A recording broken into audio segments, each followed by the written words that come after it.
இந்த பதிவை கேட்டுக் கொண்டிருக்கும் நல்ல உள்ளங்களுக்கு உங்கள் சுவாமிநாதன் ஜோதிடரின் அன்பான வணக்கங்கள். இன்றைக்கு நம்ம யூடியூப் சேனல்ல அருள்மிகு ஆபர் சகாயேஸ்வரர் திருக்கோவில் ஆலங்குடி திருத்தலத்தின் சிறப்புகளை பத்தி சொல்ல போறேன். அதற்கு முன்னாடி நம்ம யூடியூப் சேனல் யாரெல்லாம் சப்ஸ்கிரைப் பண்ணுங்க, ஷேர் பண்ணுங்க, லைக் பண்ணுங்க, பதிக்குள்ள போயிடலாம். பார் கடல் கடைந்த போது உண்டான ஆழகால விஷத்தை உண்டு தேவர்களை ஆபத்திலிருந்து காப்பாற்றியதால் ஆபத் சகாயர் என்ற பெயர் இறைவனுக்கு ஏற்பட்டது. அத்துடன் இவ்வூருக்கு ஆலங்குடி என்ற பெயரும் ஏற்பட்டது. இங்கு மூலவர் ஆபத் சகாயர் சுயம்பு லிங்கமாக அருள்பாலிக்கிறார். விஸ்வாமித்திரர், முசுகுந்தர், வீரபத்திரர் பூசித்த தலம். அம்பிகை இத்தலத்தில் தோன்றி தவம் செய்து இறைவனை திருமணம் புரிந்து கொண்ட தலம்.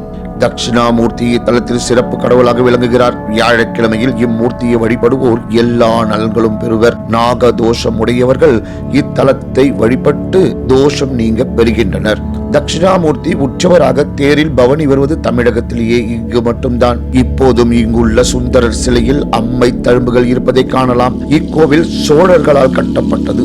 சுந்தரர் இத்தலத்திற்கு வரும்போது வெட்டாறு வெள்ளம் பெருக்கில் ஆபர் சகாயரே ஓடக்காரராக வந்து கரையேற்றி காட்சி தந்தார் என்பது வரலாறு. ஓடம் நிலை தடுமாறி பாறையில் மோதிய போது காத்த விநாயகர் கலங்காமல் காத்த பிள்ளையா என வழங்கப்படுகின்றார். சுக்கிரவாரம் என்றால் வெள்ளிக்கிழமை அம்மனுக்கு விசேஷம் என்பது அறிந்த உண்மைதான். அந்த வெள்ளியின் பெயரையே தாங்கி தனி சன்னதி ஒன்றில் அழகே வடிவாக அம்பிகை அருள்பாலிக்கிறாள். இவளது பெயரும் சுக்கிரவார அம்பிகை என்பது குறிப்பிடத்தக்கது. இக்கோவிலின் அமைப்பு வித்தியாசமானது. உள்ளே நுழைந்ததும் கண்ணில் படுவது அம்மன் சன்னதி. அடுத்து சுவாமி சன்னதியை பார்க்கலாம்.